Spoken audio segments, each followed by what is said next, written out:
श्रीगणेशाय नमः। या कुन्देन्दुतुषारहारधवलां या शुभ्रवस्त्रामृता या वीणावरदण्डमण्डितकरा या श्वेतपद्मासना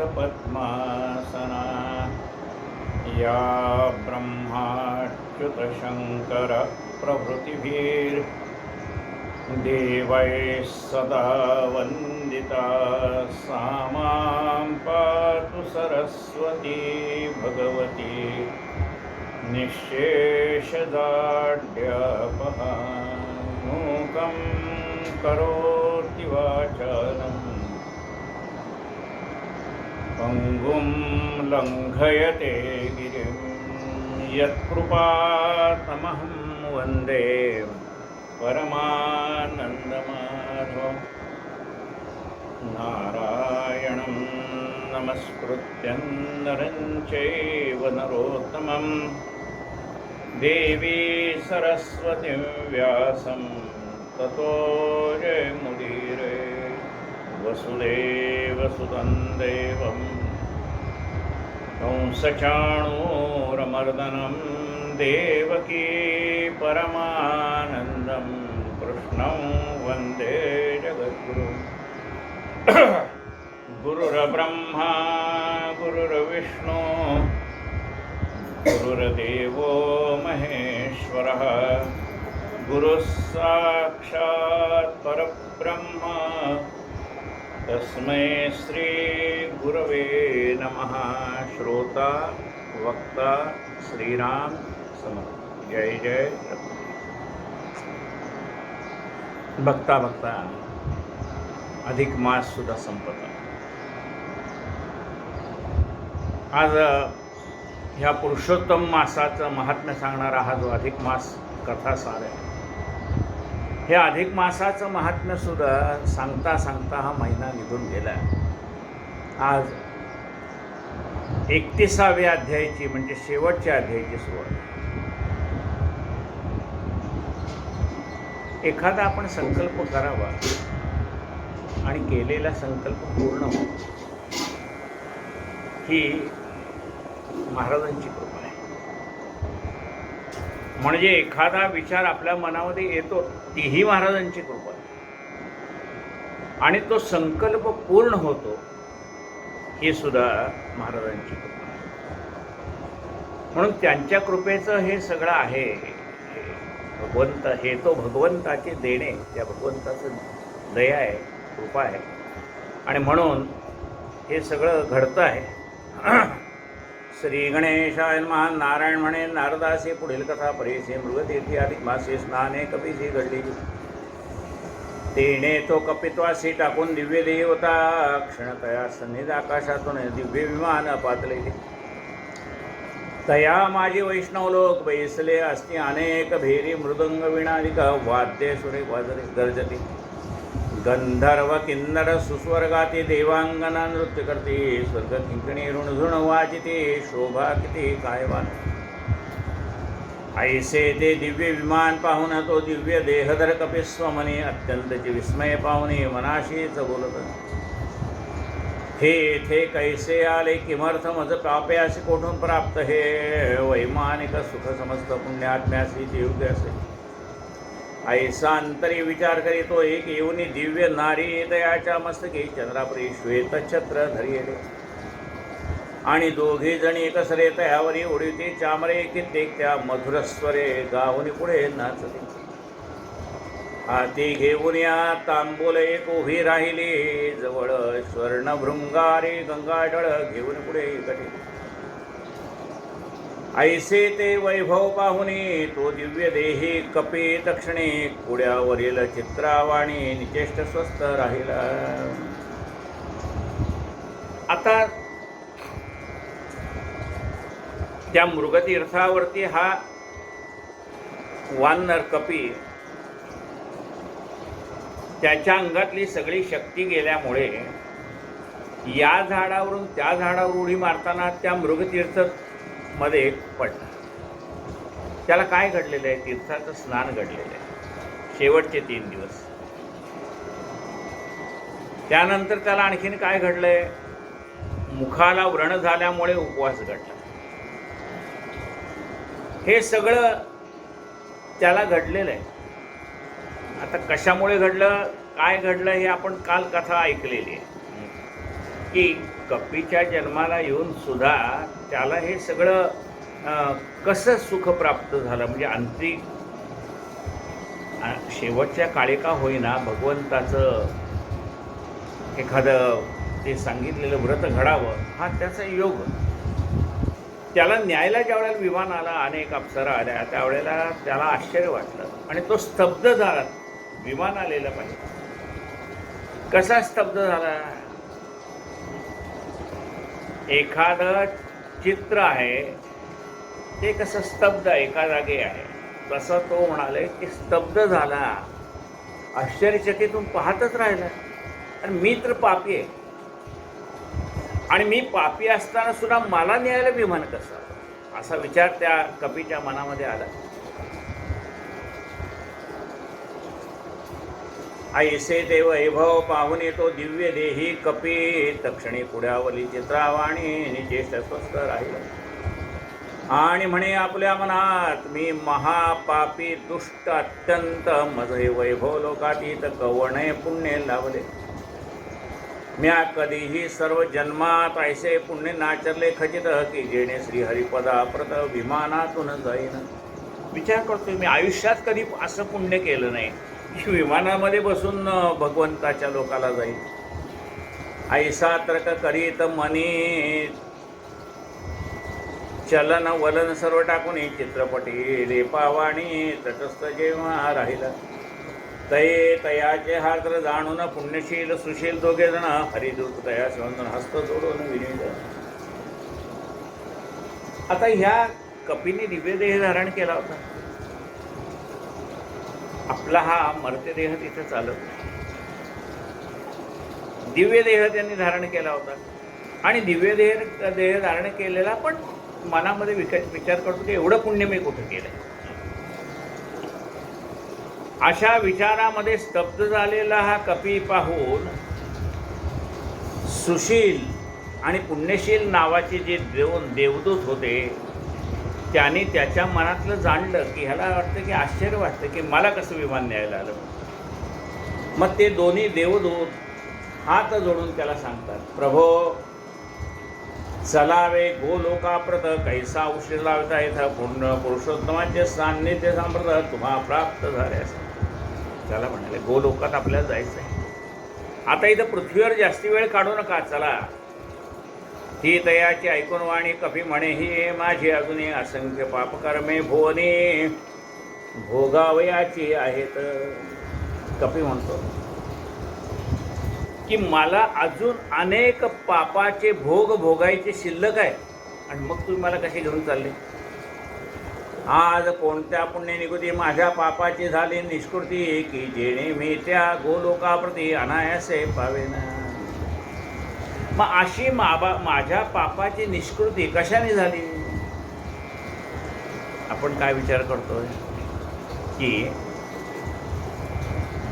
एखाद्या माणसाला तुरुंगवासाची शिक्षा झाली, किती वर्षाची शिक्षा झाली म्हणाले 25 वर्षाची शिक्षा झाली. आता 25 वर्षे त्यांनी शिक्षा भोगल्याशिवाय तर सुटका होणार नाही का नाही. पण त्याची सुटका 4 वर्ष आधीच झाली. तर त्यांनी विचारलं की अहो मला अजून माझ्या पापाची जी शिक्षा मला 25 वर्ष झाली, त्यातले अजून 4 वर्षाची शिक्षा मला भोगायची आहे, आणि तुम्ही मला आधीच कसं सोडताय. तेव्हा जेलर त्याला म्हणाला, अरे बाबा तुला शिक्षा झाली बरोबर आहे, पण या 25 वर्षापैकी 21 वर्ष तू जे चांगलं काम केलंयस, तिथे त्या तुरुंगात असलेल्या माणसाला अनेक प्रकारची कामं करायला सांगितली असतात. मग काही तुरुंगातले जेलर जे शिक्षा भोगणारे आहेत ते गळमटळम करतात, नीट कामं करत नाहीत, काय जाणी तर तुरुंगातच आहे, आणखीन काय शिक्षेत व्हायची आपल्याला, असं म्हणून पुन्हा जसं ते पापी माणूस म्हणतो, आता मी तर एवढे भोग भोगतो, आणखीन पाप केलं तर काय बिघडलं, असं त्याच्या मनात विचार येत असतो. काय नाहीतरी भोगतोच आहे, मग आणखीन पाप केलेलं काय, असं त्याला वाटतं. तसं ते काय तुरुंगातली माणसं काही विचार करतात की अरे नाहीतरी आम्ही शिक्षा बघतोच आहे, गळमटळम केली का, थोडं काम टाळलं का, आणखीन काय मला शिक्षा होणार आहे, असा विचार त्यांच्या मनात. पण हा तसा नसतो.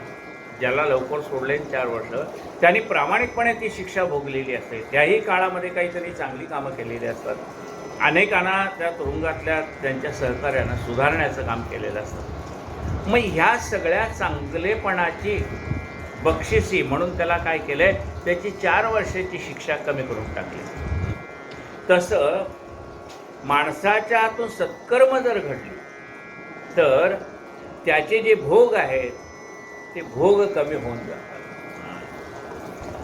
आज कोणत्या पुण्यनिकृती माझ्या पापाची झाली निष्कृती, की जेणे मी या गोलोकाप्रती अनायासे पावेन. जितक्या पर्जन्यधारा वर्षती की तृणांकुर भूमी रुजती, की रजक्कण की तारासी तितके आहेत मम पापे. अहो मी किती पापी माहिती का. एक वेळ आकाशातनं पडणाऱ्या पावसाच्या धारा मोजता येतील, एक वेळ ह्या भूमीवरती किती गवताची पाती आहेत ती मोजतो. हे सगळं कठीण आहे. पावसाच्या धाराही मोजता येत नाही, जमिनीवरचं गवताची पाती किती आहेत तीही मोजता येत नाही, जमिनीवर धुळीचे कण किती आहेत तेही मोजता येत नाही. पण म्हणतो क्षणभर आपण असं गृहीत धरू की एखाद्याला पावसाच्या पडणाऱ्या धारा मोजता येतील, एखाद्याला जमिनीवरती गवताची पाती किती आहेत हे मोजता येईल, एखाद्या वेळेला एखाद्या माणसाला जमिनीवरती रजक्कण म्हणजे धुळीचे कण किती आहेत मोजता येतील. पण माझी पापत्र असंख्य आहेत ना. जितक्या पर्जन्यधारा वर्षणी की तृणांकुर भूमी रुजती, की रजक्कण की तारा असती तितकी आहेत मम पापे. किंवा आकाशात तारे कितीतरी आहेत ते सुद्धा मोजता येत नाहीत. ऐसे असतामध्ये हे सुंदर कैसे लाभले दिव्य शरीर, आता ते कारण मग विवरोगिया सांगितले. मग एवढा मी पापी असताना मला असं हे दिव्य शरीर कोणत्या सत्कर्मामुळे प्राप्त झालं ते तरी कळू द्या. ऐसे कपीचे ऐकून भाष्यत श्री हरिदूत तया बोलत, देवा ते साधन तुम्हापद कैसे नाही समग्र. सर्व वासा माझी उत्तम आणि श्रीहरीसी प्रिय परमा ऐसा जो मास पुरुषोत्तमा महापुण्य फलदायक. त्या पुण्य पवित्र मासाठाई उत्तम तप केलेच काही, जे प्रत्यक्ष देवाचे ने होणार नाही कदाच. वानर देहे तू सतत भ्रमत असतारण्यात, मुखरोगासो काहीच वस्त तुझं वस्तू भक्षवेना. अरे तुझ्या हातून पुण्यकर्म झाली पण त्याची जाणीव पण तुला नाही, की आपण काही सत्कर्म केलंय याची जाणीव पण तुला राहिली नाही. तू वानर देहामध्ये असताना तुला काय झालं होतं, मुखरोग झाला होता, म्हणजे एकही पदार्थ तुला खाता येत नव्हता, मुखाला व्रण झाले होते. त्यामुळे तू काय करायचास की झाडावरची पिकलेली फळं काढायचास आणि आपल्याला खाता येत नाही म्हणून टाकून द्यायचंस. वानर देहे तू सतत भ्रमत असतारण्यात, मुखरोगास्तव काहीच वस्त तुझं वस्तू भक्षवेना. देणे योगे नेणतपणेसी निराहार व्रत तुझी, सहजवृत्ती अधिक मासी घडून आले साचार. म्हणून तुला निराहार व्रत घडलं आणि स्वजाती चांचल्यत्वे करूनी वृक्षावरची फळे तोडणी आपणान बक्षुदी म्हणून भूमीवरही टाकलीस. ती भक्षुनी इतर जन असंख्य तृप्त झाले जाणं आणि स्वय बहुदुःखाचे नि जळही नाही प्रासलेस. तू झाडावरून टाकलेली फळं जी तुला खाता येत नव्हती मुखरोगामुळे, ती चांगली चांगली फळं रस्त्यावरनं जे पांथस्थ चालले होते त्यांना ती आयती खायला मिळाली, सहजगत्या त्यांना ती प्राप्त झाली. त्यामुळे त्याने ती फळं खाताना आशीर्वाद दिला, अरे ज्याने कोणी ही फळं इथे या ठिकाणी टाकली असतील त्याचं कल्याण हो असा आशीर्वाद दिला. बघा, ज्यांना आपण अन्नदान करतो किंवा ज्यांना आपण काही देतो ती माणसं आपल्या आशीर्वादच देणार काय. तृप्तीची ढेकर असे म्हणतात, तो आशीर्वाद देतात. काय आपण म्हणतो जेवण झाल्यानंतर, अन्नदाता सुखी भव, ज्याने मला अन्न दिले तो सुखात राहावं असा आपण आशीर्वाद देतो. तसं ज्याने ज्याने तू टाकलेली फळं खाल्ली त्याने त्याने तुला आशीर्वाद दिला.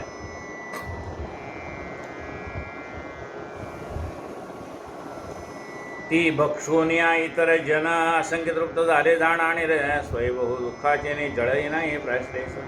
पण तू काही आहारही केला नाहीस, पाणी पण प्राशन केलं नाहीस, ऐसे नेणतपणे तुझे तप घडले अधिक मासे आणि त्या फळाच्या पातणेसी परोपकार झाला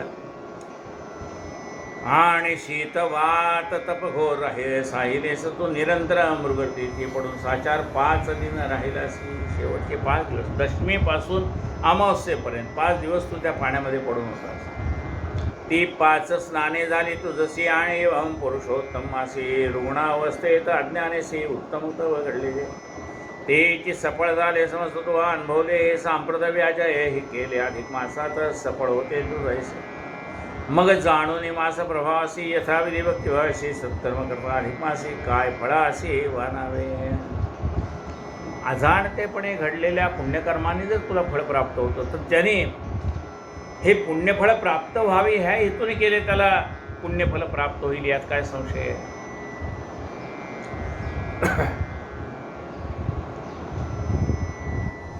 अरे त्वा जैसा साजेला स्वार्थ ऐसा साधाया कोण समर्थ अधिक मासी करता किंचित फल अनंत लाभते पुरुषोत्तम असा माझारी एकची उपोषण केले तरी अनंत जन्माची पापे सारी निरसती जाण निश्चय या अधिक मासामध्ये 1 दिवस जरी उपवास केला तरी अनेक पाप नाहीशी होतात पुरुषोत्तम व्रता समान भगवत प्रीत नाही आन तद्वत करते ते धन्य आणि तेची जाण कृतकृत्य भरतखंडी मानव जन्म दुर्लभ असून या परमदैवे लाभता ते उत्तम पुरुषोत्तमाचे ते महाभाग्यवंत सकळ पुण्यस्वरूपाचे निर्मळता याचे जन्म झाले सफळ यात संशय नसेल ते सगळे पुण्यवान आत्मे अधिक मासा माझे देख स्नान दान जप तपाधिक सत्कर्मे करावी ती सगळे फलत होती कोटी गुणे अहो जे अधिक मासा 28 स्नान दानादी न करते काही ते षटदुरात्मे खल सर्व अधिकारच होत यासी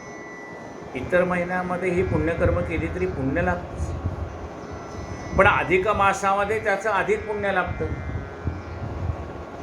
ऐसे त्या जसं आपण म्हणतो ना सोनं कधी खरेदी केलं तर त्याचा लाभ आपल्याला आहेच पण गुरुपुष्यामृत योगावरती सुवर्ण खरेदी केली तर त्याचा लाभ अधिक आहे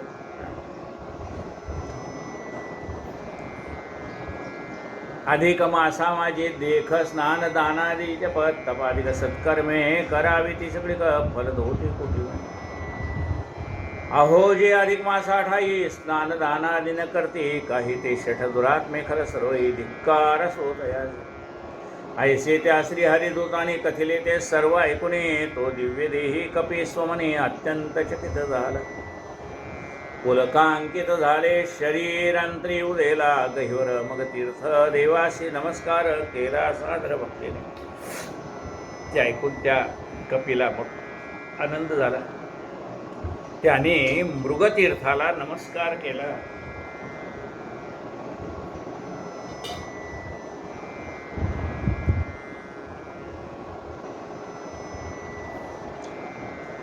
आणि कालंजरगिरी वंदिला वनदेवताशी नमस्कार केला सर्वलता गुल्म वृक्षांना भावे घातला साष्टांग ज्या कालंजर पर्वतावरती तो वानर राहत होता त्या पर्वताला त्यांनी नमस्कार केला त्या ठिकाणी असणारे जे नाना प्रकारचे वृक्ष आहेत वेली आहेत त्यांना नमस्कार केला कारण त्याच्यावर क्रीडा केली होती ना झाडावर या झाडावर त्या झाडावर उड्या मारणं त्यांच्या अंगा खांद्यावर तो खेळला होता त्या वृक्षलतांना त्यांनी नमस्कार केला भावे घातला साष्टांग मग त्या दिव्य विमानाशी प्रदक्षिणा केली विनेशी हरिदूत त्याद्रेशी स्वहस्ते तयाशी धरिले त्या विमानाला प्रदक्षिणा केली मग हरिदूतांच्या विमानामध्ये बसवले आणि चंद्राधिक देव समस्त गगनातून तया पाहत गंधर्व गणस्तुती करीत किन्नरवाद्ये वाजविले ऐसा महोत्सव वाहिला तो दिव्य पुरुष विमाने बैसला सुरगणी पुष्पवर्षाव केला आनंद झाला म्हणून आणि अत्याधारी दयाचे पूजन सकळ सुरी केले जाणं मग तेथून ते दिव्य विमान आकाशमाजी प्रवेशले स्वर्गलोक अतिक्रमून गोलोका प्रति गेले तक्षण जेथे सदा सर्वत्र पूर्ण परमानंद कोंदलासे जो योग्यासी दुर्लभाती जेथून नाही पुनरावृत्ती गोप गोपी गोधने निरती असंख्य सेविती दया ते आणि जो रासे म्हणते तसला जेथे पावले असता खरा जरा मृत्यू आणि आपदा यांची बाधा नव्हेच स्वायशाच्या गोलोका लागून विमान जाऊन पोचता क्षण तो दिव्य पुरुष तयातून परमानंदे उतरला आणि जेथे साक्षात पूर्णतम बैसला आहे पुरुषोत्तम तेथे जाऊन तया प्रणाम करून बैसता झाला. ते विमान गोलोकामध्ये गेले. त्या ठिकाणी असणाऱ्या पुरुषोत्तमाला त्यांनी नमस्कार केला. नारायण म्हणेगा ब्रह्मसुद्धा विचार करून पाहे तत्वता तो कदरी द्विजय सर्वथा यद्यपि होता पापात्मा. बद्रीनाथामध्ये नारायण ऋषी नारदांना ही कथा सांगतायत. ते नारायण ऋषी नारदांना म्हणतात, पहा हा कदर्य जो कपी झाला तो कदर्य पूर्वजन्मामध्ये अत्यंत कंजूस असा ब्राह्मण होता. पण त्याने अधिक मासाच्या सांगतेचं सर्व पाहिलेलं आहे. सांगता कशी होते ते तो पाहत होता. त्याला भिक्षा मिळावी एवढ्या उद्देशाने तो तिथे गेला होता. पण त्याने ते सगळी व्रतसंगता पाहिलेली होती, पुरुषोत्तमाची स्तुती केलेली होती आणि त्यामुळे या जन्मामध्ये जरी त्याला कपिजन्म प्राप्त झाला तरी गेल्या जन्मामध्ये केलेल्या अधिक मासाच्या त्या स्तुतीमुळे त्याला या जन्मामध्ये सर्व काही पुण्यकर्म त्याच्या देहाकडून केली गेली आणि हा उत्तम देह त्याला प्राप्त झाला. नारायण म्हणेगा ब्रह्मसुता विचार करून पाहे तथा तो कदर्य द्विजय सर्वथा यद्यपि होता पापात्मा तरी तयासी कपी जन्मात नेणता पुरुषोत्तमा असात सहज वृत्त्या यत्किंचित स्नानादी कर्म घडलेले तेनेही तो सर्व पापापासून मुक्त होऊन या तक्षण पुरुषोत्तमाचे सान्निध्य पाहून आनंदघन झाला. मग यथा विद्याधिक मासी सत्कर्मे करिता भावेसी मोक्षपद येईल हातासी यात काय संशय. नारदा बहु सांगू काही उभयत्र सुख प्राप्तीविषयी उत्तम साधन शोधता पाही आणि नाही काहीच. इतर सर्व साधनाहून पुरुषोत्तम मास सेवन हेच एक उत्तम साधन असे जाण साचार. सुत म्हणे शौनकाला गुणी ऐसे नारायण मुनीची वाणी ऐकून तो नारद मुनी समाधान पावला आणि वंदोने तच्चरणाभ्यासी स्मरत श्री पुरुषोत्तमासी फिरत फिरत सत्यलोकाशी आनंदे जाता झाला. मग नारायणांना नमस्कार केला आणि मग सत्यलोकाला जातात नारद महर्षी. कारण सत्यलोकाला कोण आहे? ब्रह्मदेव आहे. नारद कोण आहे? ब्रह्मदेवाचे पुत्र आहे. फिरत फिरत ते पुन्हा सत्यलोकाला गेले. फिरत फिरत सत्यलोकाशी आनंदे जाता झाला. असो ऐका हो ऋषी समस्त तुम्ही मज जे प्रश्न देत याचे उत्तर तुम्हा प्रभाता बहुत काय सांगू. आता हे कोण सांगताय? शुकशौनकादिक ऋषींनी पुराण सांगणाऱ्या सूतांना प्रश्न विचारला होता की हे पुरुषोत्तम मास काय, मलमास कशाला म्हणतात, पुरुषोत्तम त्याचं नाव कसं प्राप्त झालं, ही सगळी कथा तुम्ही आम्हाला सांगा. मग त्या सूताने शौनकादिक ऋषींना ही कथा सांगितली. मग त्याने त्या कथेमध्ये सांगितले की ही कथा पूर्वी नारायण ऋषींनी नारदांना सांगितली आणि मग तिथून सर्वांना ही कथा समजली. असो ऐकावं ऋषी समस्त तुम्ही मज जे प्रश्न येत तयाचे उत्तर तुम्हा प्रदा आता बहुत काय सांगू. अहो अधिक मासासम काहीच नाही पावनतम तयाचा स्वामी पुरुषोत्तम म्हणून परमश्रेष्ठ तो. त्यात यथोक्त व्रत करता की अन्यही कर्मे आचरता दुरितक्षय होणे सदा यह परत्री सुख होय. यास्तव सर्व नर नारी पुरुषोत्तम असा माझारी सद्भक्ती भावे एकतरी यथोक्त कर्म कीजिए. मग ह्या अधिक मासामध्ये एक तरी काहीतरी आपल्या हातनं घडावं. यथोक्त कर्म कीजिए. भरतखंडा माझी जन्मुनी पुरुषोत्तम मासा लागुनी न सेविता केवळ अनुदिनी प्रपंच आसक्त होती. आपल्याला बघा मनुष्य देह मिळणं हे तर चांगलंच आहे, पण तो मनुष्य देह पुन्हा जम्बूद्वीपामध्ये दंडकारण्यामध्ये म्हणजे तोच तो भरतखंडामध्ये जन्म मिळणं हे तो परमभाग्याची संपत्ती. परमभाग्यवान आहेत आपण. मग असा परमभाग्यवान असलेला मनुष्य म्हणजे जो त्या देहाच्यामुळे आपल्याला हा परमात्मा प्राप्त होतो आणि असा अधिक मास आलेला आहे. अशा वेळेला काहीतरी सत्कर्म करावं. भरतखंडा माझी जन्मुनी पुरुषोत्तम मासा लागुनी न सेविता केवळ अनुदिनी प्रपंच आसक्त होती. ते नराधमदाणा खचित वारंवार गतागत पावत आणि जन्मोजन्मी ते अत्यंत दुर्भाग्य होत निश्चय. आणि दारापत्य मित्राधिकांशी वियोग पावते हरनिशी तैसी ती सर्व दुःखाचे राशी प्राप्त होते तयास. यास्तव येथे सज्जनी अधिक मास येता क्षणी यथाशक्ती सद्भावे करुणे तया लागुनी सेवावे. तेणे सकळ फळे यथोक्त प्राप्त होती जाण निश्चित असो ऐसे अधिक मासाचे अद्भुत महात्म्यासे साचार. या सकळ महात्म्यासे जे ऐकते भक्तिभावेसे तयांचे सकळ पापराशी दग्ध होती समूळ.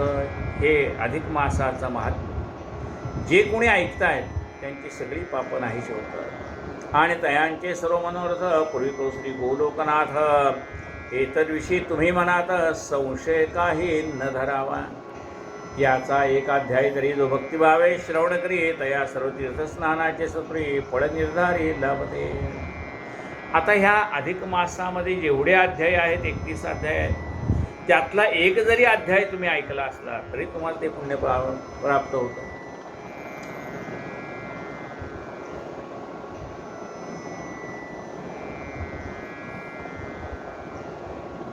सदा श्रेयस्कर भगवत गुणा याचा एक अध्याय तरी जो भक्तिभावे श्रवण करी तया सर्व तीर्थस्नानाचे सत्वरी फळ निर्धारी लावते. सर्व तीर्थस्नानाचं फल त्याला प्राप्त होतं. सदा श्रेयस्कर भगवत गुण तयाचे आहे यात वर्णन म्हणून बुद्धजनी हे अनुदिन भावे श्रवण करावे. सर्वात श्रेयस्कर काय आहे तर भगवंताचे गुणानुवाद वर्णन करणं, भगवंताचे गुणानुवाद श्रवण करणं हे भाग्याचं आहे. सदा श्रेयस्कर भगवत गुण तयाचे आहे यात वर्णन म्हणून बुद्धजनी हे अनुदिन भावे श्रवण करावे. नित्य श्रवणान होते समर्थ तरी नित्य ऐकिते अधिक मासात तेने त्रिविंशन मासात्मक समस्त फल यथार्थ लाभते. अधिक मास हा परमपावन जयाचा गेला श्रवणे विण तयाच्या श्रीमळ संपूर्ण त्रैलोकीचा कोसळतो. जे अधिक मासे प्रतिदिन अधिक मास महात्म्य ऐकून शेवटी वाचक द्विजा लागून वस्त्राधिके पूजिते तयासे साक्षात गोलोकेश सुप्रसन्न होतो. विशेष ऐसे सुत सौनकाधिक ऋषीस नेमिषी कथिता झाला. असे सुताने नैमिषारण्यामध्ये कथा ऐकणाऱ्या सर्व ऋषींना सांगितलं की जो कोणी ही अधिक मासाची कथा पठण करतो त्या ब्राह्मणाला अधिक मास महात्म्य ऐकून शेवटी वाचक द्विजा लागून वस्त्राधिकी पूजिते तया साक्षात गोलोकेश सुप्रसन्न होतो. विशेष ऐसे सुत सौनकाधिक ऋषी निमिषी कथिता झाला. ऐसे वेदव्यास मुनीने वर्णिले गिरवाण भाषणे तेची मे आहे देशभाषणे होविवंदे वर्णिले से. हे सगळं महात्म्य संस्कृतमध्ये सांगितलेलं आहे. तेच मी तुम्हाला प्राकृत भाषेमध्ये वाचून दाखवलं आणि जसा भगवंताने सुचवला तसा अर्थ तुम्हाला सांगितला. ऐसे ऐसे वेदव्यास मुनीने वर्णिले गिरवाण भाषेने तेची मे आहे देशभाषेने ओविवंदी वर्णिलेसे. हे अधिक मास महात्म्य पावन जे का करते श्रवण पठण तयांचे मनोरथ संपूर्ण होती पूर्ण निश्चय. माघ अधिमास असती अभिनव परी अधिक मासाचे विशेष वैभव याचा पुरुषोत्तमादिदेव म्हणून प्रभाव वाढला. पुरुषोत्तम तो नारायण क्षीराब्दिशायी श्री भगवान तयाचे जगद्रक्षणा लागून मत्स्यकूर्माद्यावतार. तया माझे जो भार्गव परशुराम रणकोद्भव तयाचे कोकण क्षेत्राभिनव सह्याद्री तळी आहे पै.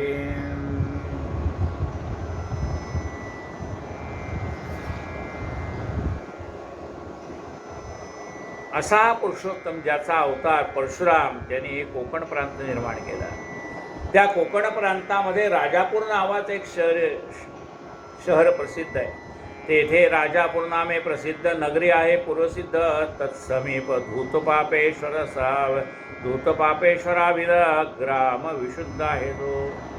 त्याच्याच ठिकाणी त्या राजापूर नगराच्या जवळच गावाच्या जवळच धूतपापेश्वर नावाचं एक शंकराचं मंदिर आहे.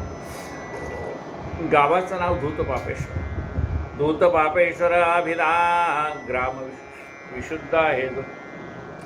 तये ग्रामे धूतपापेश्वर शिवलिंग आहे पापर, तयाचे पूजक साचार घगवे नामक कुडजे.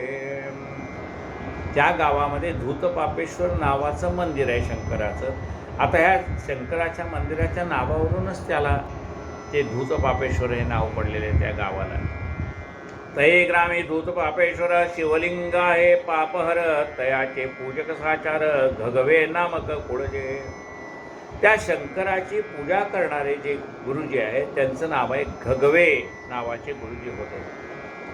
तये कुळे सर्व गुण संपन्न जो सदाशिव तुल्य सदाशिवाभिमान, तयाची पत्नी गुण निधान पार्वती देशी पार्वती. त्या ठिकाणी शंकराचे भक्त त्यांच्या पोटी जन्माला आले, घगवे कुळामध्ये जन्माला आले. तेच्या पोटी विठ्ठलासमान विठ्ठल नामा सदाशिवनंदन, वेदशास्त्रा माझे प्रवण तैसाचे वेदशास्त्री. त्या सदाशिव घगवे कुळामध्ये सदाशिव नाव असे पुत्र निर्माण झाले, सुपुत्र निर्माण झाले. त्यांच्या पत्नीचं नाव आहे पार्वती. या सदाशिव आणि पार्वतीला जो मुलगा झाला त्याचं नाव विठ्ठल. विठ्ठल नामा सदाशिवनंदन, तो वेदशास्त्रा माझे प्रौढ पैशाची ज्योतिषशास्त्री. त्याची पत्नी रुक्मिणीपरी सगुण खाणी, तिच्या उदरी विठ्ठलापासून रघुनाथ नाम हे जन्मला. सदाशिवाला विठ्ठल नावाचा मुलगा झाला, त्या विठ्ठलाच्या पत्नीचं नाव पण रुक्मिणी.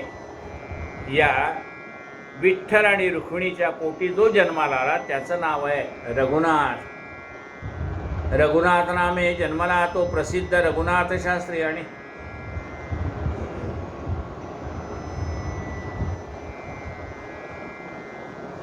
प्रवीण तर्कालंकारी आणि व्याकरणाख्य सागरी निरंतर पोहत असे.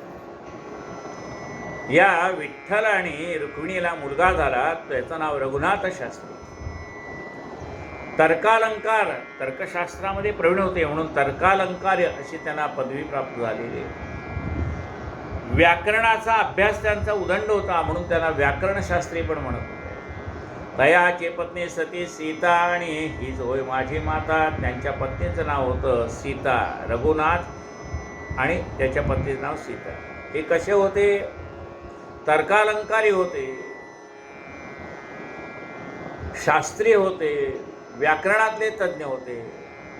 या दोघांच्या पोटी जो जन्माला आला आहे ते कोण आहेत? ते ह्या अधिक मास महात्म्य सांगणारे. तया उभयतापासून परशुराम नामामी उत्पन्न, माता पिताचे पवित्र चरण.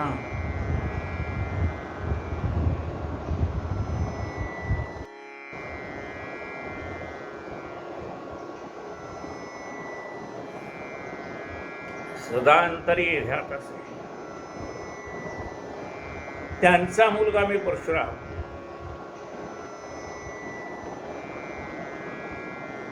माझ्या मनामध्ये सदैव आई वडिलांची स्मृती जागृत असते असं परशुराम म्हणतात. त्या उभयतापासून परशुराम नाम आम्ही उत्पन्न.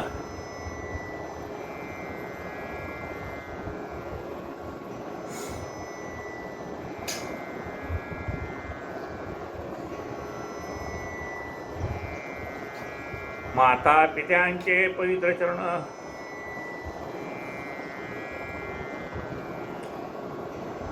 सदांतरी ध्यात असे. कृपा सागर माता पितर, तई प्रेरिले माझे अंतर. अधिक मास महात्म्य सुंदर, प्राकृत भाषेत वर्णिके. माझ्या आईवडिलांनी मला आज्ञा केली की तू प्राकृत भाषेमध्ये अधिक मास महात्म्य लिही. म्हणून तयांच्या चरणा बंधूंनी प्रारंभ केला वर्णनात. तत्कृपेने आजच्या दिना ग्रंथ समाप्त झाला. त्यांच्या इच्छेनुसार मी हा प्राकृत अधिक मास ग्रंथ तयार केला. शके 1818 दुर्मुख संवत्सरी वैशाख शुक्लात हिंदू आसर पौर्णिमा तिथं ते तिन्ही ग्रंथ संपला. शके 1818 मध्ये दुर्मुख नावाचं संवत्सर होतं. त्यामध्ये वैशाख शुक्ल पक्षामध्ये सोमवारी हा पौर्णिमेला ग्रंथ पूर्ण झाला. माता पितरांच्या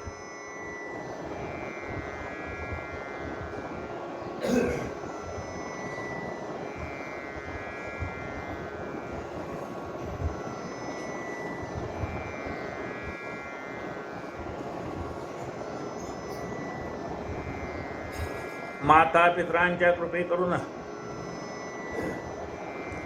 मुंबापुरी ग्रंथ झाला संपूर्ण. एकदा करता श्रवण पठण पापे संपूर्ण भस्म होते. आई वडिलांच्या कृपेने मुंबईमध्येच हा ग्रंथ पूर्ण झाला. याने पुत्रपौत्रादी संतती आणि अखंडित योग संपत्ती इहलोकी मनोरथपूर्ती तैसा तांती मोक्ष लाभे. या ग्रंथाच्या पठणाने श्रवणाने पुत्रपौत्रादी संपत्तीचा लाभ होतो, संतती प्राप्त होते, अखंड योग प्राप्त होतं, संपत्ती अखंड प्राप्त होते, अंतिम मोक्ष प्राप्ती होते.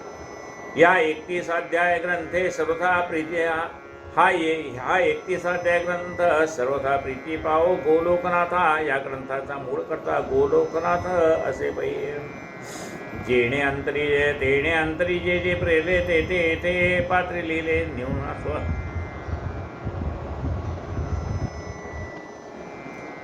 अधिक झाले तरी तेने क्षमिले पाहिजे, तरी तेने क्षमिले पाहिजे. पुरुषोत्तमाच्या कृपेनेच हा ग्रंथ लिहून झाला.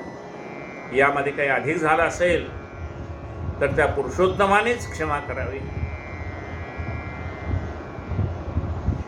अधिक मास महात्म्य संस्कृत तयाचे हे झाले प्राकृत, तरी संत श्रोते तुम्ही स्वस्त भावे सतत ऐकेजे.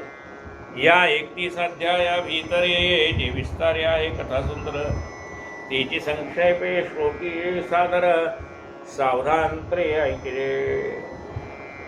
या 21 अध्यायामध्ये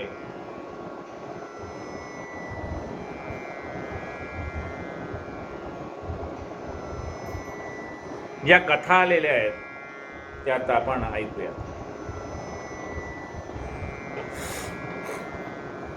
त्याला अवतरणिका असं म्हणतात. ग्रंथाची अवतरणिका म्हणजे या ग्रंथात काय सांगितलंय बाबा, ग्रंथाची अवतरणिका. प्रथमाध्याय मंगलाचरण नारद मुनी प्रश्न कथन काम्यकवनी कृष्ण जाऊन पांडवाला गुण भेटला. पहिल्या अध्यायामध्ये नैमिषारण्यामध्ये शौनकादी ऋषी जमलेले होते आणि त्यांनी सूताना प्रश्न विचारला होता की ह्या सर्व दुःखाने व्याप्त असलेल्या माणसाचं दुःखातून मुक्तता होण्यासाठी एखादं व्रत असेल तर सांगा. आम्ही मलमास म्हणून ऐकलेलं, या मलमासाचं पुढे पुरुषोत्तम मासामध्ये रूपांतर कसं झालं ते आम्हाला सांगा. आणि मग सूताने कथा सांगायला नैमिषारण्यामध्ये सुरुवात केली. हा पहिल्या अध्यायातला भाग आहे. आणि मग त्यांनी सांगितले ही पहिल्यांदा कोणी कथा सांगितली तर बद्रिका आश्रमामध्ये नारायण ऋषींनी, नारदांना ही पहिल्यांदा कथा सांगितली. नारदाने प्रश्न विचारला की हा पुरुषोत्तम नावाचा देव कोण.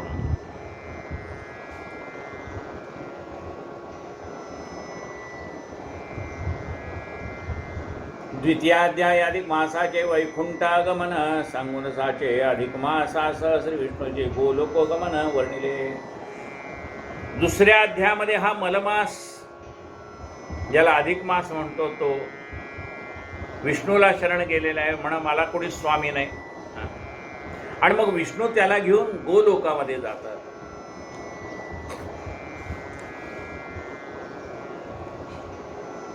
द्वितीयाध्यायी अधिक मासाचे वैकुंठ गमन सांगून साचे अधिक मासासह श्री विष्णूचे गोलोक गमन वर्णिले. तृतीयाध्याया माझी उत्तम मासासी पुरुषोत्तम नाम कैसे ते लावले अनुभव वर्णन झाले साचार. तिसऱ्या अध्यायामध्ये पुरुषोत्तमाने आपलं नाव म्हणजे पुरुषोत्तम हे नाव त्या अधिक मासाला दिलेलं आहे, ती कथा आलेली आहे. चौथ्या अध्याय आणि पाचव्या अध्याय श्रीकृष्ण धर्मरायाप्रत द्रौपदीचे पूर्वजन्मवृत्त यथास्थित कथेले. चौथ्या आणि पाचव्या अध्यायामध्ये पांडव वनवासामध्ये असताना काम्यवनामध्ये श्रीकृष्ण पांडवांना भेटायला गेले. त्यावेळेला द्रौपदीने श्रीकृष्णाला प्रश्न विचारला होता की जगामध्ये एका पुरुषाने अनेक स्त्रिया केलेल्या आहेत अशा कथा आहेत.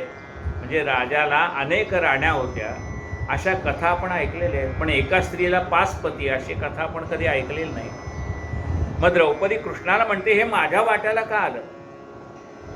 आणि मग श्रीकृष्णाने तिच्या पूर्वजन्मातली कथा सांगितली की तू शंकराला 5 वेळेला पती दे पती दे पती दे पती दे पती दे असा वर मागितला असल्यामुळे भगवंताने तथास्तु म्हणून सांगितलं. त्यावेळेला तू म्हणाली मला या जन्मात नको, पुढच्या जन्मात दे, म्हणून या जन्मात तुला हे 5 पती प्राप्त झालेले.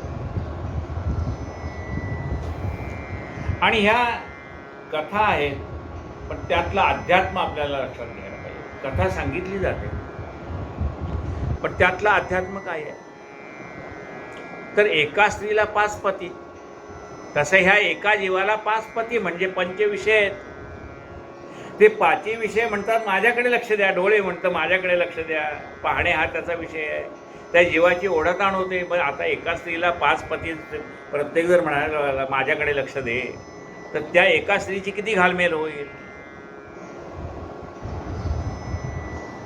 ती प्रतिकात्मक कथा आहे. काय कथा आहे? हा जीव आहे आणि ह्या जीवाला हे 5 पती आहेत, म्हणजे 5 विषय आहेत. हे 5 विषय, प्रत्येक विषय या जीवाला आपल्याकडे ओढायला बघतो. डोळे म्हणतात माझ्याकडे लक्ष दे, कान म्हणतं माझ्याकडे लक्ष दे, सुगंध घेत असला तर वास म्हणतो माझ्याकडे लक्ष दे. म्हणजे या मनाला ते काय म्हणतात, अरे मी हे पाहतोय ना, मग तुझं लक्ष कुठं आहे? मग आपलं लक्ष नसलं तर मग ते आपल्या लक्षात आणून द्यावं लागतं, अरे तुझं लक्ष नाही त्याच्याकडे. हां, म्हणजे आता बघा आपण पाहतोय का नाही? आता मी मला पाहतोय याच्यामध्ये, टी व्हीमध्ये पाहतोय का नाही? पण मी पाहून सुद्धा माझं लक्ष नाही. आता तुम्ही म्हणाल कशाकडे लक्ष नाही तुमचं? माझी दाढी वाढली याच्याकडे माझं लक्ष नाही. आज मला पत्नीने आठवून दिली, अहो तुमची दाढी वाढली. म्हणजे बघा मी पाहत नाही का मला? मी पाहतोय मला, माझा चेहरा मला याच्यामध्ये दिसतोय. पण चेहरा दिसत असून सुद्धा माझ्याच दाढीकडे माझं लक्ष गेलं नाही. पण ते कुणीतरी मला लक्षात आणून दिलं. म्हणजे याचा अर्थ तुमच्या डोळ्याला दिसत नाही का? दिसतंय, पण तुमचं तिकडे लक्ष नाही. हां, म्हणजे ते विषय काय म्हणतात की अरे माझ्याकडे लक्ष दे. असे ते 5 विषय त्या जीवाला आपापल्याकडे उडत असतात. त्याचे किती हाल होतात? तशी ही कथा आहे. एका स्त्रीला 5 पती.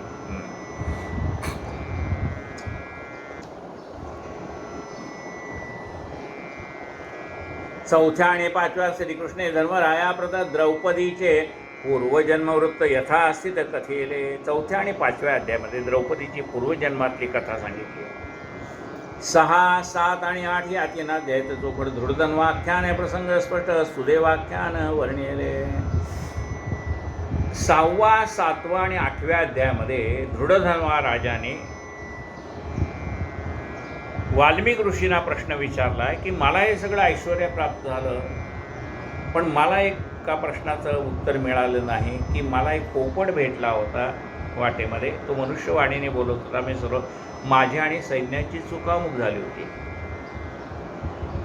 मला तहान लागली होती, घोडा पण थकला होता, म्हणून एक सरोवर दिसलं, म्हणून सरोवराच्या ठिकाणी मी फ्रेश झालो. पाणी विणी पिऊन हातपाय धुवून मी थोडा ताजा तवाना झालो. घोड्यालाही पाणी पाजलं, घोड्यालाही झाडाखाली बांधलं आणि त्या वृक्षाखाली मी विश्रांती घेत होतो. त्यावेळेला झाडावरती एक पक्षी होता, शुक म्हणजे पोपट पक्षी होता. आणि तो एक श्लोक, संस्कृत श्लोक वारंवार म्हणायचा की ज्या गोष्टीची चिंता करायला नको आहे, ज्या गोष्टीचा विचार करायला नको त्या गोष्टीचा तो विचार करतोस, आणि ज्या गोष्टीचा विचार करायला पाहिजे त्या गोष्टीचा तो विचार करत नाही. कारण या धृडधन्व राजा सारखा मनात काय विचार करत असतो, हे ऐश्वर्य मला कशामुळे प्राप्त झालं, मी काय पुण्य आचरण केलं. म्हणजे या गोष्टीचा विचार करण्यात काय अर्थ आहे का? काही नाही. अरे मिळालंय तुला भाग्य तर भोग ना. हां, कशाला विचार करतो की कोणी झाडाचा आंबा काढायला गेला म्हणतो आता हे झाड कोणी लावलं असेल, त्याला पाणी कोणी घातलं असेल, खत कोणी घातलं असेल, तुला काय करायचं बाबा, झाडाचं फळ मिळालं खा ना. हां, तसं तो पक्षी पोपट त्या राजाला सांगतो की मला ऐश्वर्य का मिळाले याचा विचार करण्यात आयुष्यातला वेळ का वाया घालवतोयस? अरे ज्या भगवंताच्या कृपेने मला हा देह प्राप्त झाला आहे त्या भगवंताला जाणून घेतलं पाहिजे, त्याच्यासाठी हा मनुष्य जन्म मला दिला. या गोष्टीचा विचार तू खरं म्हणजे करायला पाहिजे की देवाने मला मनुष्य जन्म का दिला. 184 फिरलो कोठे न सुख लागलो, दैवयोगे आलो शरण समर्थासी. 184 योनीमधनं मला काही सुटका मिळाला नाही. या सगळ्या 184 योनीतनं बाहेर पडण्यासाठी एकच जन्म आहे, तो म्हणजे मनुष्य जन्म. मग तो मनुष्य जन्म सार्थकी लावण्यासाठी आयुष्यातला प्रत्येक क्षण हा सन्मार्गामध्ये वेचला पाहिजे. आयुष्यातनं गेलेला एकही क्षण पुन्हा कोट्यावधी रुपये दिला तरी मिळत नाही. क्षण गेला तो गेला आता, घडेन त्याची स्वर्ण तुला. त्याची सुवर्ण तुला केली तरी गेलेला क्षण तुम्हाला परत मिळणार नाही. मग राजा, जो आयुष्यातला गेलेला क्षण कोट्यावधी रुपये दिले तरी परत मिळत नाही, तो क्षण तू वाया का घालवतोस, असा त्या पोपटाने विचारलेला प्रश्न जो आहे तो विचारतोय. तो धृढधन्वा राजा कुणाला विचारतोय? वाल्मिकाला, की या प्रश्नाचं उत्तर सांगा. मग वाल्मिकाने त्याला ते नीट समजून सांगितलं. अरे हा शुक म्हणजे तो गेल्या जन्मातला तुझा मुलगा आहे, हा तू सुदैव नावाचा ब्राह्मण होता. ही सगळी कथा आलेली आहे 3 अध्यायामध्ये. 6, 7 आणि 8 या 3 अध्यायात चौकट दृढधन्वाख्यान प्रसंगे स्पष्ट सुदैवाख्यान वर्णिले. 9वा अध्यायी स्नानदानादी नियम सांगून आधी पुरुषोत्तम पूजाविधी यथा अस्थित कथेला. 9व्या अध्यायामध्ये स्नानदानाची व्रत कशी करायची, काय करायची ती समजून सांगितले. पुरुषोत्तमाची पूजा कशी स्थापन करायची, पूजा कशी करायची सांगितले. 10वा अध्याया माझी पूर्ण धेनूचे महत्त्व वर्णन, गोपूजनाचं वर्तमान, गोदान महिमा सांगितलं. गायीच्या पूजेचं महत्त्व काय? गायीच्या शरीरामध्ये 33 कोटी देवांचा वास असतो. गायीचं गोमूत्र असो, गायीचं शेण असो, गायीचं दूध असो, त्याच्यामध्ये गंगा यमुना सरस्वती यांचा वास असतो.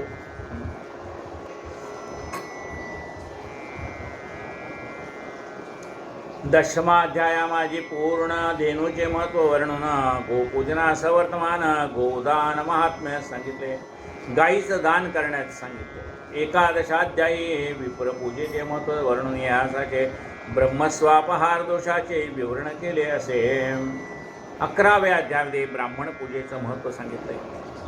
आणि ब्राह्मणाला दिलेलं एखाद्याने जर हरण करून घेतलं, त्याच्याकडनं काढून घेतलं, तर त्याचं लागणारं पाप तेही सांगितलं. 12 अध्यायात संपूर्ण सांगून या स्नान महिमान दीप प्रज्वलनाचे पुण्य अनुभवयुक्त वर्णिले.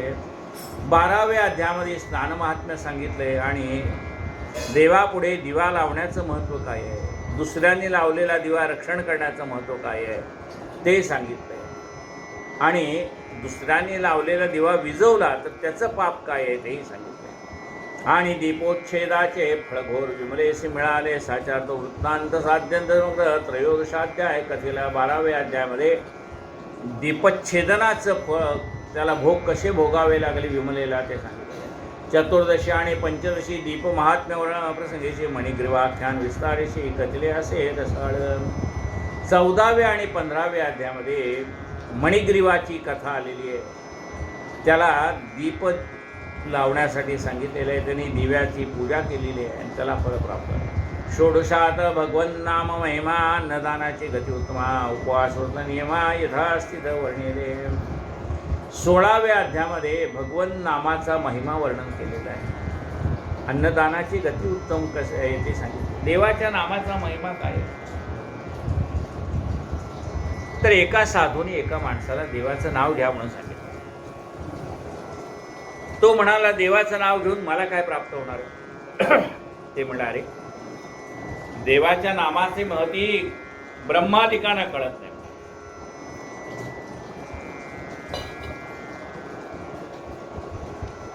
तुला जेव्हा यमदूतून मरण पावल्यानंतर यमदूत घेऊन जातील, त्यावेळेला तू यमधर्मा तुला विचारेल की तू देवाचं नाव घेतलेलं आहेस तर तुला आता पुण्य प्राप्त झालं, त्याचं फळ म्हणून मी तुला काय देऊ, म्हणजे स्वर्गाला देऊ, आधी तू केलेलं पाप भोगतोस का आधी केलेलं पुण्य भोगतोस, असं तुला विचारतील ते. कारण माणूस पापही करतो आणि पुण्यही करतो. तर आधी पुण्याचं फळ भोगतोस का आधी पापाचं फळ भोगतोस? ते सांग, त्याप्रमाणे तुला आधी पुण्याचं फळ भोगायला मिळेल किंवा आधी पापाचं फळ भोगायला मिळेल. ते असं विचारतील. त्यावेळेस तू सांग, मी जे नाम घेतल्यामुळे मला पुण्य प्राप्त झालं ते मला भोगायचं नाही, म्हणजे पुण्याचं फल भोगायचं नाही, पण पुण्याचं फल काय आहे ते पाहायचं आहे असं सांग. आता तसा हा मरण पावला. गेला यमदूत त्याला घेऊन गेले. यमधर्माने चित्रगुप्ताला विचारलं, का रे भाऊ याच्या संचितात काय, यांनी पाप काय केले, पुण्य काय केले. मग यांनी काय काय पाप केली ती सांगितली, यांनी काय पुण्य केलं, म्हणजे नाम घेतलंय ते पुण्यकारक कर्म केलं हे सांगितलं. मग यमधर्माने त्याला विचारलं, हे नाम घेतल्याचं जे पुण्य आहे ते फळ आधी भोगतोस का तू केलेली पापं आधी भोगतोस ते सांग. तेव्हा हा म्हणाला, आपल्या गुरूंनी सांगितलं, पण मला म्हणाले पुण्य भोगायचं नाही, म्हणजे नामाचं जे पुण्य आहे ते भोगायचं नाही आहे, मला पाहायचं आहे. आता यमधर्माला सुद्धा मोठा प्रश्न पडला की फळ भोगता येतं पण पाहता कुठे येत आहे. यमधर्माला काही समजेना की याचं आता हे नामाचं फळ ह्याला काय दाखवू. म्हणून त्याने काय केलंय की त्या जीवाला बरोबर घेतलंय. तिथे आपला वेगळा देह असतो, हा देह जात नाही. हा पंचमहाभूतातून देह इथंच जाळून टाकला जातो म्हणा, पोरून टाकला जातो म्हणा, किंवा पक्षाला खायला घातला जातो म्हणा. ह्या देहाने आपण वरती जात नाही, तिथे दिव्य देह आपल्याला दिलेला असतो. पुण्य भोगायला देह वेगळा, पाप भोगायला देह वेगळा, त्या त्या ठिकाणी तेथे देह आपल्याला दिले जातात. तसं या जीवात्म्याला घेऊन यमधर्म पहिल्यांदा ब्रह्मदेवाकडे गेले. म्हणजे वा याला नाम घेतल्याचं पुण्याचं फळ काय आहे ते पाहायचं आहे. ब्रह्मदेव म्हणाला, मला पण काही कळत तेव्हा हे पुण्याचं फळ दाखवता कसं येईल. ह्या नाम घेतलेल्या पुण्याईने त्याला स्वर्ग प्राप्त होईल म्हणा, वैकुंठ लोक प्राप्त होईल म्हणा, कैलास लोक प्राप्त होईल म्हणा, ब्रह्मलोक प्राप्त होईल म्हणा, किंवा मोक्ष प्राप्त होईल म्हणा, असं नामाच्या याचं फळ आहे. पण दाखवा म्हणलं तर काय दाखवणार, मलाही काही समजत नाही असं ब्रह्मदेव म्हणाले. मग तो जीव, यमधर्म, ब्रह्मदेव असे तिघं मिळून कुठे गेले, शंकराकडे गेले. शंकराला पुन्हा हीच कथा सांगितली, बाबा ह्या जीवाला ते नामाच्या पुण्याचं फळ पाहायचं आहे, तर तुम्ही सांगा काय फळ आहे ते. शंकर म्हणाले, मला पण काही कळेना. फळ मिळतं एवढं खरं, पण ते दाखवा म्हणलं तर कसं दाखवणार. शंकर हे म्हणाले, मला कळत. चला म्हणा आपण विष्णूकडे जाऊ. म्हणून मग तो जीव, यमधर्म, ब्रह्मदेव आणि शंकर कुठे आले, वैकुंठात आले, विष्णूला भेटायला आले. आणि विष्णूला त्याने विचारलं की देवा, याला ह्या नामाचं पुण्याचं फळ पाहायचं आहे, कसं दाखवता येईल. मग विष्णू त्यांना म्हणाले की त्या जीवाला सांगितलं, अरे बाबा तुला हे नामाचं फळ पाहायचं आहे ना, आता तू काय पाहिलंस. अरे तुला ब्रह्मदेवाचं दर्शन झालं, तुला म्हणजे सत्यलोक पाहायला मिळाला, तुला कैलास लोक पाहायला मिळाला, शंकराचं दर्शन झालं, तुला आता हे वैकुंठ पाहायला मिळतं आहे, माझं दर्शन झालं. हे म्हणाले, नामाचं पुण्य पाहायचं आहे ना, तुला पाहायला मिळालं ना, मला अरे पाहणं किती दुर्मिळ आहे. भगवंत प्राप्त होणं काय साधी गोष्ट आहे का. तो भगवंत तुला प्रत्यक्ष डोळ्यांनी पाहता आला, याच्यापेक्षा काय भाग्य आहे नामाचं.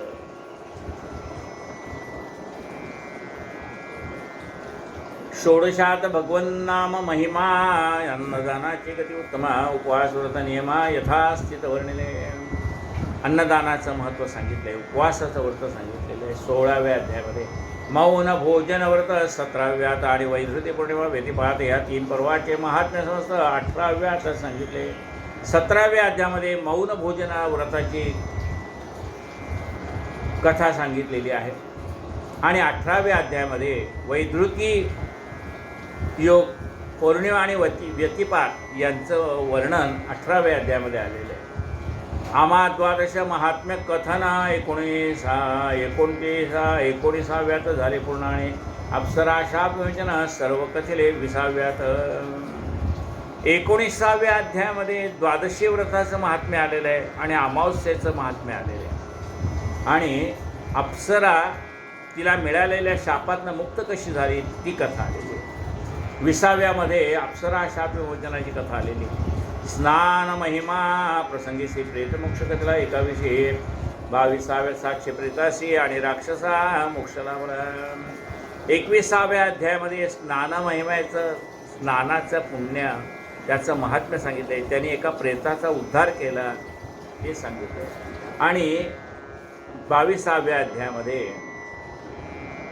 700 प्रेतांचा उद्धार कसा झाला ते सांगितलं.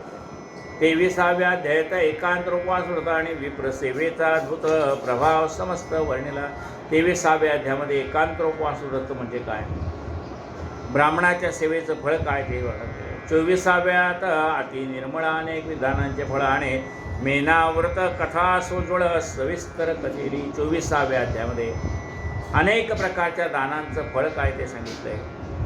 आणि मेनाव्रत म्हणजे पार्वतीने तिची आई मेना हिचं व्रत केलेलं आहे, ती कथा सांगितली. म्हणजे आईची ओटी कशी भरावी ते सांगितलं. पुढे 25व्या अध्यायात स्नानादी फलकथनार्थ वीरबाहूचे, वीरबाहुरायाचे कथा अत्यंत सांगितली. 25व्या अध्यायामध्ये स्नानादिकांचं फल सांगितले आणि वीरबाहू राजाची कथा सांगितली. मास व्रतोद्यापन सांग 26व्यात कसले सांग आणि गृहीत नियमाचा त्याग 27व्यात वर्णिला. 26व्या अध्यायामध्ये अधिक मासाच्या व्रताची सांगता कशी करावी ते सांगितलंय.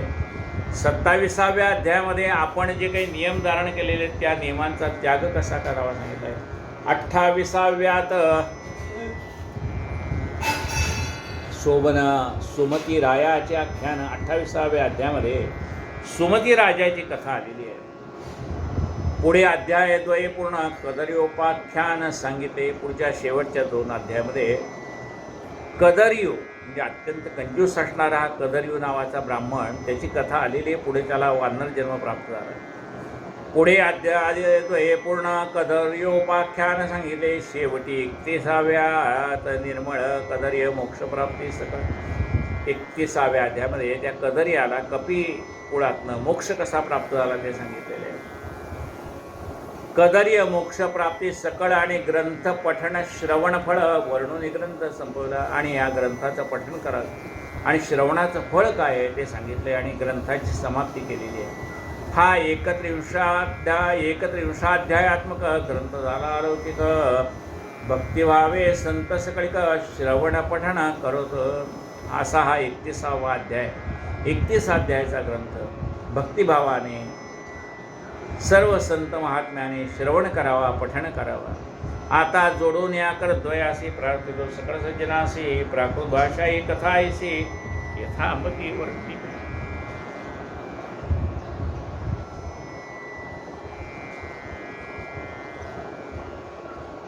आणि सर्व सज्जन श्रोत्यांना नम्र भावे प्रार्थना आहे.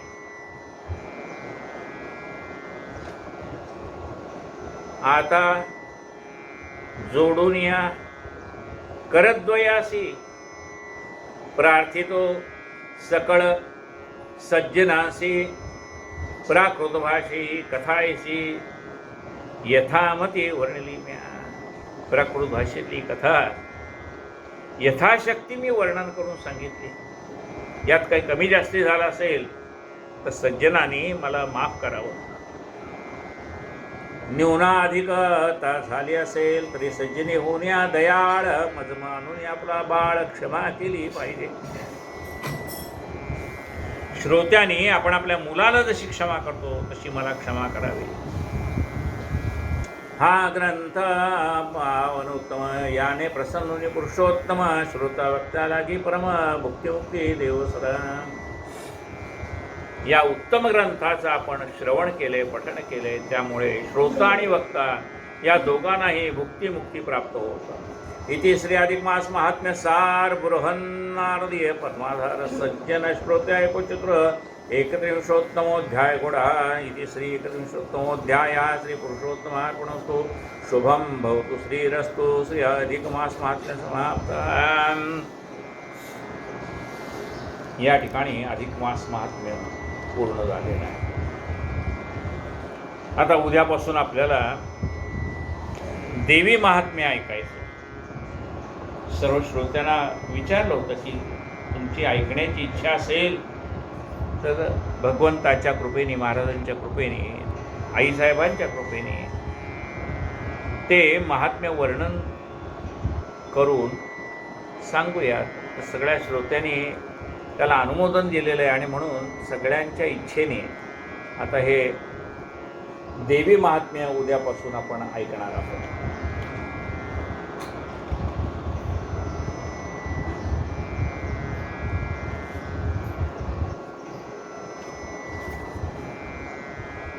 श्री कृष्ण गोविंद हरे मुरारे, हे नाथ नारायण वासुदेव. श्री कृष्ण गोविंद हरे मुरारे, हे नाथ नारायण वासुदेव. हे नाथ नारायण वासुदेव, हे नाथ नारायण वासुदेव. श्री कृष्ण गोविंद हरे मुरारे, हे नाथ नारायण वासुदेव. पुरुषोत्तम भगवान की जय, राधा कृष्ण की जय. आरती पंढरीश प्रभुची, कमल जपती विठ्ठलाची. ठेविले चरण विटेवरती, सावळी घनश्याम मूर्ती. गळ्यामध्ये पुष्पहार रुळती, फुले त्यावरी वैजयंती. लाजला पंचबाण जासी, लाजला पंचबाण जासी. असे ते वदन कमल समनयन, हरपले भान पाहताची. उभी ही माय अनाथाची. आरती पंढरीश प्रभुची, कमल जापती विठ्ठलाची. कटीला पीतांबर कशिला, कस्तुरी तिलक भव्य भाला. मितीना बिरगुलाला, दर्शना संत संग आला. जल्लरी टाळ वाजताना, जल्लरी टाळ वाजताना. नाचती भक्त प्रेम अत्यंत, गुंतले चित्त हरी पाये. गुंतले चित्त हरी पाये, गणूला पाव विठाबाई. आरती पंढरीश प्रभुची, कमल जापती विठ्ठलाची. सद्गुरु गजानन महाराज की जय. पुंडलीक वरदा हरि विठ्ठल श्री ज्ञानदेव तुकाराम पंढरनाथ भगवान की जय. बोले ज्ञानेश्वर महाराज की, जगद्गुरु संत तुकाराम महाराज की जय. जय जय. गोवर्धनाधरं वन्दे गोपालं गोपरूपिणं.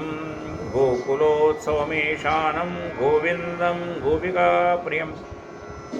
ध्यायेन्नवघनश्यामं द्विजं मुरलीधरं. लसत्पीतवडं रम्यं सराधं पुरुषोत्तमम्. जय जय अधिकमास पुरुषोत्तम नाम. सद्भावे व्रत करिता लाभतसे पुण्य.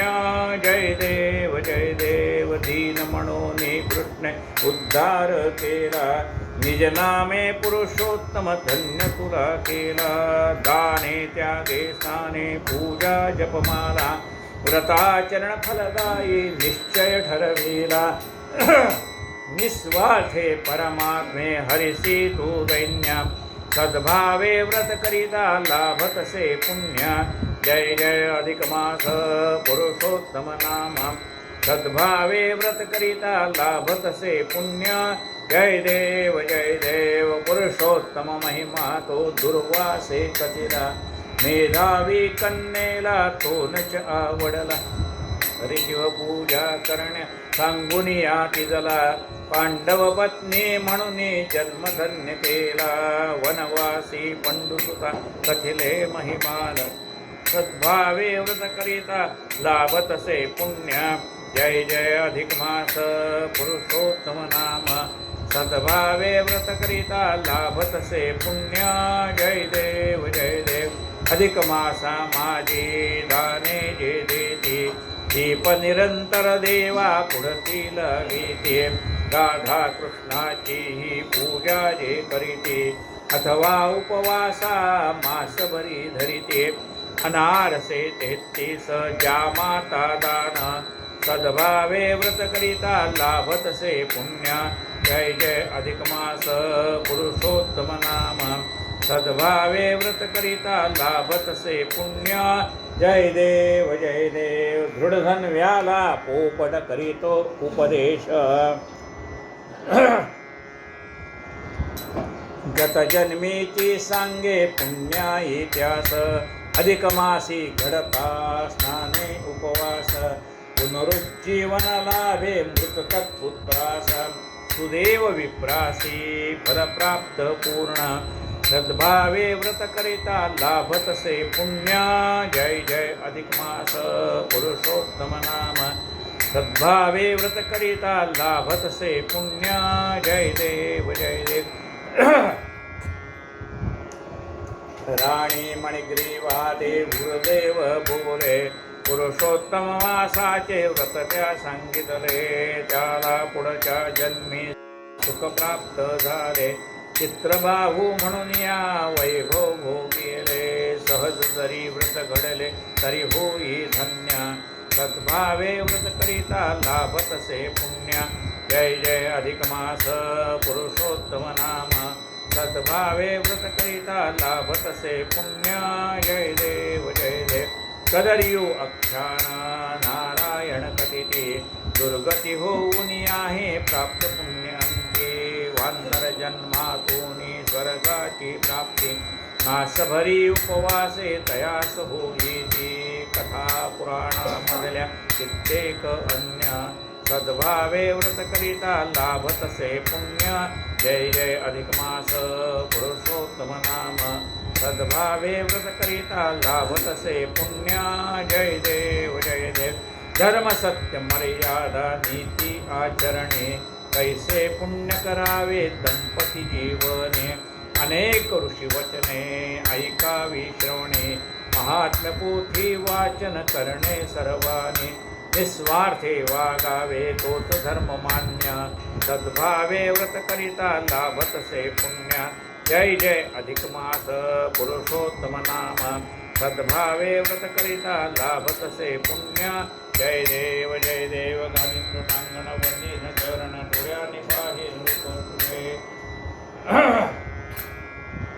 प्रेमे आलंगिन आनंद पूजिन भावे वाडिन म्हणे नमा त्वमेव माता पिता त्वमेव बंधुसखा त्वमेव विद्या गृणं त्वमेव सर्वं मम देव कायेन वाचा मनसेन्द्रियर्वा बुद्ध्यात्मना करोमि यद्यं सकलं परस्मै नारायणाय समर्पयामि अच्युतं केशवं रामनारायणं कृष्णदामोदरं वासुदेवं हरे श्रीधरं माधवं गोपिकावल्लभं जानकीनायकं रामचन्द्रं भजे हरे राम राम राम हरे हरे हरे कृष्णा कृष्णा कृष्णा हरे हरे राम राम हरे हरे कृष्णा कृष्णा हरे सद्गुरु गजानन महाराज की जय पुरुषोत्तम